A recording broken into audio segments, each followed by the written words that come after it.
तान्या और आदित्य की मुलाकात सोशल साइट पे हुई थी। इन दोनों में बहुत अच्छी दोस्ती हो जाती है और दोस्ती प्यार में बदल जाता है। दोनों फैसला करते हैं कि हम दोनों शादी कर लेते हैं। तान्या बहुत अच्छी लड़की है माँ, एक बार उससे मिलो तो सही।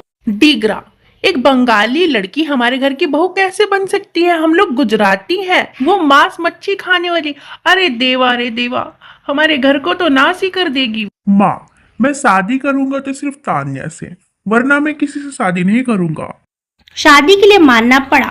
देख डिगरा, ये शादी होगी तो गुजराती रस्मों के हिसाब से ही होगी। एक तो आप ही गुजराती मत बोला करो। और हाँ माँ, हम गुजराती हैं तो वैसे ही शादी होगी जैसा आप चाहती हो।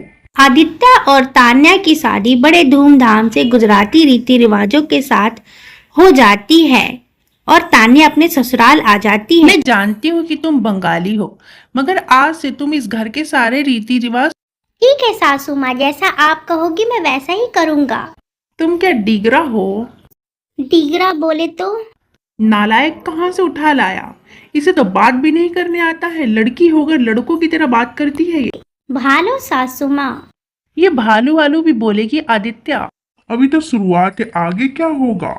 तान्या अपने ससुराल में आके बहुत खुश थी। सुमित्रा अपनी बहू के लिए खाना लाई। ये ने मुंह मीठा कर फिर भोजन कर लेना। भालो सासू माँ। गुजराती ना सही, हिंदी में बात कर लिया कर बहू। ये क्या है सासू माँ? ये घुंघरू है। दाल ढोकली रख दी है, डिब्बे में ठेपले भी हैं, तुम सब कुछ खा लेना बहू। घुघरू? मगर मुझे तो मीठे में रसगुल्ला पसंद है। ये क्या दाल ढोकली? ये कैसे लगता है सासू माँ खाने में? हमारे यहाँ तो मछली और चावल खाते हैं। हमारे घर में मांस मच्छी का नाम लेना भी पाप है। मैं सुबह उठकर पूजा करती हूँ, तुम भी जल्दी सुबह उठकर पूजा पाठ किया करो। सुमित्रा की बेटी अपने घर आती है। दोनों सास बहू को देखती कि दोनों घुल मिल गई हैं, मगर वो आग लगाने की कोशिश करती है। बेटी मैं क्या करूं, पता नहीं अपनी भाषा में क्या बोलती रहती है। ननद भाभी के पास जाकर कहती है, भाभी ये माँ भी ना, पता नहीं तुम्हें गुजराती में क्या क्या बोल देती है और आपको कुछ समझ भी नहीं आता है। दीदी कहने दीजिए, वैसे भी मुझे सब समझ नहीं आता है। वो मेरा ख्याल रखती हैं। मांस मच्छी तो नहीं खाने देती ना। बंगाली लोग मछली चावल बहुत खाते हैं। ये बात भी ठीक है। तुम्हें मांस मच्छी बनाने आती है? अरे वाह दीदी, आप तो छुपी रुस्तम निकली, आप भी खाती हैं। लेकिन मैं नहीं बना पाऊंगी, सासू माँ को बिल्कुल पसंद नहीं है। ननद को तान्या के पास दाल गलती नजर नहीं आती है। फिर वो सोचती है कि माँ के पास जाती हूँ।